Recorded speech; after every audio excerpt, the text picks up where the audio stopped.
ఫలాన్ని శేషరావు. ప్రధానమంత్రి నరేంద్ర మోడీ గారు బీహార్ మహాగఠబంధన్ ముఖ్యమంత్రి అభ్యర్థి తేజస్వి యాదవ్ ఉద్యోగులకు బంపర్ ఆఫర్ ఇచ్చేశారు. వాళ్ళు ఇచ్చినటువంటి ఆఫరు నా భూతో నా భవిష్యత్.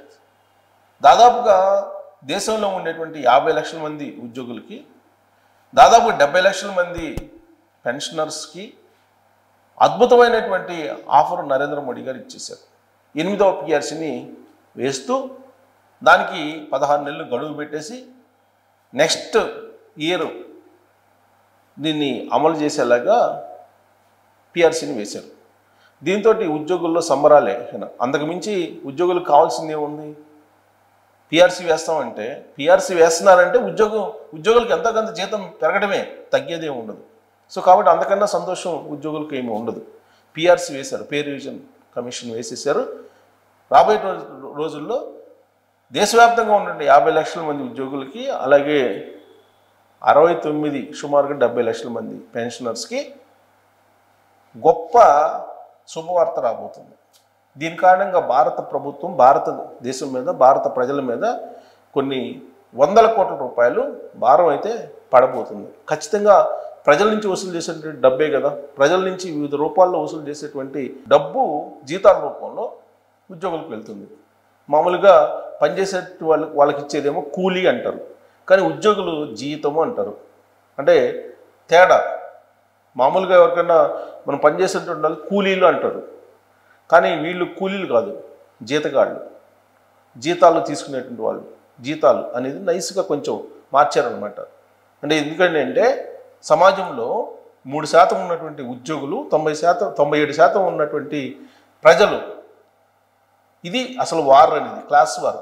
జగన్మోహన్ రెడ్డి గారు 2024 ఎన్నికలకు ముందు క్లాస్ వార్ అని చెప్పి పెద్ద ఎత్తున ప్రచారం చేస్తారు. అసలు క్లాస్ వార్ ఇదే. 3% మంది ఉన్నటువంటి ఉద్యోగులకి, 97% మంది ఉన్నటువంటి పౌరులకి మధ్య ఉన్నదే క్లాస్ వార్, సిసలైనటువంటి క్లాస్ వార్. ఇప్పుడు నరేంద్ర మోడీ గారు పిఆర్సీ వేశారు. మళ్ళీ వచ్చే ఎన్నికలు 2029 ఎన్నికలకు ముందు ఖచ్చితంగా పిఆర్సీ అద్భుతంగా ప్రకటిస్తారు. అవసరమైతే డిఏలు ఇంకా పెంచుతారు, ఇంకా అప్పుల పాలు చేస్తారు భారతదేశాన్ని. ఇప్పుడు యాజ్ ఆఫ్ నౌ ఆర్థికవేత్తలు చెప్తున్న దాని ప్రకారం, అలాగే భారతదేశం యొక్క ఆర్థిక శాఖ వద్ద ఇన్ఫర్మేషన్ ప్రకారం 300 లక్షల కోట్ల రూపాయల అప్పు ఉంది భారతదేశం. 300 లక్షల కోట్ల రూపాయలు. ఈ 300 లక్షల కోట్ల రూపాయలు 100 లక్షల కోట్ల రూపాయలు రాష్ట్రాలు చేసినటువంటి అప్పు. కేవలం కేంద్ర ప్రభుత్వం చేసినటువంటి అప్పు 200 లక్షల కోట్ల రూపాయలు. ఇది భారతదేశం యొక్క ఆర్థిక పరిస్థితి. మనకన్నా కూడా అమెరికా అధ్యక్షుడు ట్రంప్కి బాగా తెలుసు భారతదేశం యొక్క ఆర్థిక పరిస్థితి ఏంటి అనేది. ఆల్రెడీ ఆయన చెప్పారు, రష్యా ఆర్థిక పరిస్థితి, భారతదేశం యొక్క ఆర్థిక పరిస్థితి ఏంటి అనేది చెప్పారు. కానీ భారతదేశం అభివృద్ధి చెందుతున్నటువంటి దేశాల్లో ముందుంది. ప్రస్తుతం 4వ స్థానంలో ఉంది. రాబోయేటువంటి రోజుల్లో అది 2వ స్థానానికి 3వ స్థానానికి వస్తుందని చెప్పి ఎక్స్పెక్ట్ చేస్తున్నారు. ఇదంతా ఆర్థికవేత్తలు వేస్తున్నటువంటి లెక్కలు. ఎలా వేస్తుంటారు? జీడిపి లెక్క వేస్తుంటారు, తలసరి ఆదాయం లెక్కేస్తుంటారు.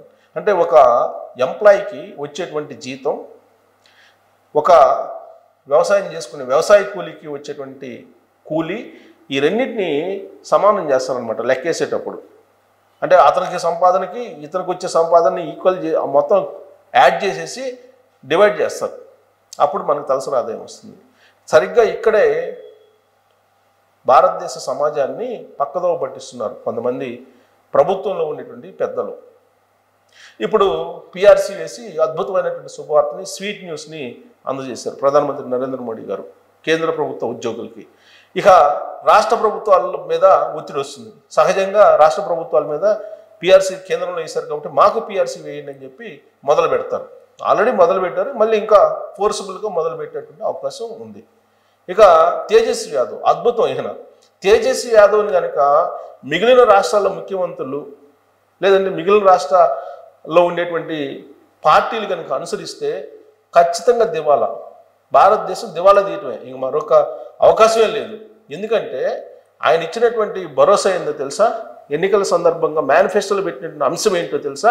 మహాగఠబంధన్ తరఫు నుంచి ప్రతి ఇంటికి ఒక ప్రభుత్వ ఉద్యోగం ఇస్తానని చెప్పి అనౌన్స్ చేశాడు ఈ పెద్ద మనిషి.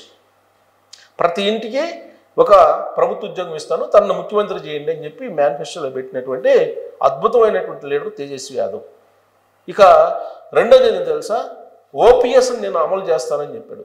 అధికారంలోకి వచ్చిన 20 రోజుల్లో నేను ఓపీఎస్ని అమలు చేస్తాను, సిపిఎస్ లేకుండా ఓపీఎస్ని నేను అమలు చేస్తానని చెప్పాడు. ఓపీఎస్ని అమలు చేసినటువంటి ఓల్డ్ పెన్షన్ స్కీమ్ని అమలు చేసినటువంటి రాష్ట్రాలు ఇవాళ దివాలా దిశలో ఉన్నాయి. దివాలా తీసేయి. ఇది ఆర్థికవేత్తలు చెప్పే మాట, నేను చెప్తున్నట్టు మాట కాదు. నేను చెప్తున్నటువంటి మాటల్లో నేను సొంతంగా చెప్పేది ఒక్కటి కూడా లేదు. ఉన్నటువంటి విషయాన్ని మీ ముందు ఉంచటమే నా బాధ్యత ఒక జర్నలిస్ట్గా. 300 లక్షల కోట్ల రూపాయల అప్పు ఉన్నటువంటి భారతదేశం, దాని గురించి ఆలోచించుకున్న అప్పు 300 లక్షల కోట్లు అప్పు ఉన్నటువంటి భారతదేశం, 200 లక్షల కోట్ల రూపాయలు అప్పు చేసినట్టు భారత ప్రభుత్వం, మిగతా రాష్ట్రాలు కలిపి 100 లక్షల కోట్ల రూపాయలు అప్పు చేసినట్టు రాష్ట్రాలు ఉన్నటువంటి భారతదేశంలో ఇవాళ పిఆర్సీ రెగ్యులర్గా వేస్తున్నారు, డిఏలు, టీఏలు, ఐఆర్లు ఇస్తున్నారు. ఇప్పుడు దానికి అదనంగా తేజస్వి యాదవ్ ఒక రూట్ వేశాడు, ఇంటికి ఒక ప్రభుత్వ ఉద్యోగం. ఇది అసలు సాధ్యమేనా? ఇది సాధ్యం కాదని చెప్పి కేసీఆర్ చెప్పాడు. కేసీఆర్ ఉద్యమ సమయంలో ఇంటికి ఒక ప్రభుత్వ ఉద్యోగం ఇస్తానన్నాడు. కానీ అది సాధ్యం కాదని చెప్పి అధికారంలోకి వచ్చిన తర్వాత ఆయనే ప్రెస్ మీట్లో చెప్పాడు. అసలు ప్రభుత్వ ఉద్యోగాలు ఇంటికి ఒకటి ఇవ్వడం అనేది సాధ్యమా? ఇది ఎలా సాధ్యమైంది అని చెప్పి ఆయనే క్వశ్చన్ చేశాడు. అంటే నేను చెప్పాను అనుకో, మీరు ఎట్లా నమ్మారని చెప్పి ఆయన పరోక్షంగా అలాంటి సంకేతాలు ఇచ్చారు కేసీఆర్ గారు. తేజస్వి యాదవ్ కూడా ఒకప్పుడు కేసీఆర్ ఏదైతే ఉద్యమ సమయంలో హామీ ఇచ్చాడో అదే హామీని ఇప్పుడు వినిపిస్తూ ఉన్నాడు. మేనిఫెస్టో విడుదల చేశారు. మేనిఫెస్టో బీహార్ ఎన్నికల సందర్భంగా మహాగఠబంధన్ మేనిఫెస్టోలో ఓపీఎస్ అమలు, అలాగే ప్రతి ఇంటికి ఒక ప్రభుత్వ ఉద్యోగం. ఇది కనుక అమలు చేస్తే ఆ రాష్ట్రం యొక్క ఆర్థిక పరిస్థితి ఏంటనేది మీరు ఆలోచించండి. పైగా ఇప్పుడు తేజస్వి యాదవ్ అనౌన్స్ చేశారు కదా, ఖచ్చితంగా మిగిలిన రాష్ట్రాల్లో రాబోయే ఎలక్షన్స్లో ఇలాంటి ప్రతిపాదనలు, ఇలాంటి మేనిఫెస్టోలో పెట్టిన అంశాలు ఖచ్చితంగా ఉంటాయి. ఎందుకు అని అంటే మహారాష్ట్రలో, అలాగే కర్ణాటకలో, ఢిల్లీలో ఉచిత బస్సు ప్రయాణాన్ని పెట్టారు. ఉచిత బస్సు మహిళలకి ఉచిత బస్సు ప్రయాణం ఢిల్లీలో స్టార్ట్ అయింది, కేజ్రీవాల్ పెట్టారు. అది కర్ణాటక చేరింది, కర్ణాటక నుంచి తెలంగాణకు వచ్చింది, తెలంగాణ నుంచి ఆంధ్రప్రదేశ్కి వచ్చింది. ఉచిత బస్సు ప్రయాణం మహిళలకి ఇస్తూ ఉన్నారు. సో కాబట్టి ఇప్పుడు తేజస్వి యాదవ్ మొదలుపెట్టినటువంటి ఈ ఓపీఎస్ లేదంటే ప్రభుత్వ ఉద్యోగం ఇంటికి ఒకటి అనేది రాబోయేటువంటి రోజుల్లో ఆయా రాష్ట్రాల్లో ఉండేటువంటి ప్రాంతీయ పార్టీల మేనిఫెస్టోల్లో మనం చూడొచ్చు. ఇదేమో ఆశ్చర్యపోవాల్సిన అవసరం లేదు. అంటే ఒక 3% ఉన్నటువంటి ఉద్యోగుల కోసం 97% ఉన్నటువంటి పౌరుల్ని, 97% ఉన్నటువంటి పౌర సమాజాన్ని తాకట్టు పెడుతున్నారు కొంతమంది పొలిటీషియన్స్, కొన్ని రాజకీయ పార్టీలు. కాబట్టే జన్ ఉద్యమం రావాలని చెప్పి రాహుల్ గాంధీ చెప్తున్నారు, జీ ఉద్యమం రావాలని చెప్పి ఆయన చెప్తున్నారు, జడ్ ఉద్యమం రావాలని కేటీఆర్ చెప్తున్నారు. ఎందుకు? ఇవాళ ప్రతిపక్షంలో ఉన్నారు కాబట్టి. కానీ అధికార పక్షంలో రాగానే మళ్ళా జై ఎంప్లాయీస్ అంటారు వీళ్ళు.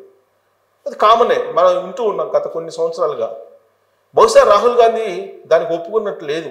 ఎందుకనంటే మేనిఫెస్టో విడుదల సందర్భంగా ఆయన రాలేదు, ఆయన ఆహ్వానించినా కానీ ఈ మేనిఫెస్టోకి రాలేదు. పైగా ఆ మేనిఫెస్టోల మీద తేజస్వి యాదవ్ బొమ్మ పెద్దదిగా పెట్టుకొని రాహుల్ గాంధీ బొమ్మ చిన్నదిగా పెట్టారు. సో కాబట్టి బీహార్లో ఒకవేళ మహాగఠబంధన్కు ఓటేస్తే ఓపీఎస్ అమలు చేయడం కానీ, ప్రభుత్వం ఇంటికి ఒక ఉద్యోగం ఇవ్వడం కానీ తేజస్వి యాదవ్ బాధ్యత మాది కాదని చెప్పి రాబోయే రోజుల్లో కాంగ్రెస్ పార్టీ చెప్పక తప్పనటువంటి పరిస్థితి. కాబట్టి నేల విడిచి సాము చేసేదానికన్నా ఉన్న ఆర్థిక పరిస్థితి ఏంటి, దాన్ని ఉద్యోగులకు తెలియజేసి డిఏలు, టీఏలు, పిఆర్సీలు వీటన్నిటి మీద ఒక విధానపరమైన నిర్ణయం తీసుకోవాలి. అలా కాకుండా భారతదేశంలో ఉన్న ప్రజలందరికీ సరసమైన ధరలకు వస్తువులు లభిస్తున్నప్పటికీ పిఆర్సీలు వేసి జీతాలు పెంచడం అనేది ఈ ప్రభుత్వాలకు మాత్రమే చెల్లింది. ప్రపంచంలో ఏ ప్రభుత్వాలు ఈ విధంగా చేయవు. ఒకవైపు అమెరికా అధ్యక్షుడు ట్రంప్ ఓడబీగుతున్నారు ప్రభుత్వ ఉద్యోగాలను. వాళ్ళు వైట్ ఎలిఫెంట్లుగా మారారు, ప్రభుత్వం మీద భారం అయ్యారని చెప్పి వాళ్ళని ఇంటికి పంపిస్తున్నారు. ప్రపంచవ్యాప్తంగా ఒక పోకడు ఉంటే భారతదేశం మరొక పోకడులో ఉంది. మరి ఇది ప్రమాదమా కాదా భారతదేశానికి? భారతదేశ ఆర్థిక పరిస్థితి ట్రంప్ చెప్పినట్టు అయ్యే అవకాశం ఉందా? ఆయన చాలా క్లియర్గా చెప్పాడు, భారతదేశం యొక్క ఆర్థిక పరిస్థితి డెడ్ ఎకానమీ అని చెప్పాడు. డెడ్ ఎకానమీ అని చెప్పాడు. ఆ పదం నేను వాడటానికి ఇబ్బంది పడ్డా, ట్రంప్ చెప్పాడు కాబట్టి నేను చెప్తున్నా. మరి ఇది వాస్తవం అంటే మరి ఇప్పుడు పోయేటువంటి పోకడ కనుక చూస్తే ఆయా రాష్ట్రాలకు సంబంధించినటువంటి పార్టీల అధిపతులు కానీ లేదా ఆ రాష్ట్ర ముఖ్యమంత్రులు కానీ లేదంటే భారత ప్రధానమంత్రి తీసుకున్నటువంటి భారత ప్రభుత్వం తీసుకున్నటువంటి నిర్ణయాలు కానీ గమనిస్తే డెడ్ ఎకానమీ ఇవాళ కాకపోయినా రేపైనా ఈ పోకడ పోతే ఖచ్చితంగా ట్రంప్ చెప్పింది వాస్తవం అయ్యే అవకాశం ఉందని చెప్పి నేను చెప్పడం కాదు, ఆర్థికవేత్తలు చెప్తున్నటువంటి మాట. మరి మీ అభిప్రాయం ఏంటనేది తెలియజేయచ్చు. Thank you.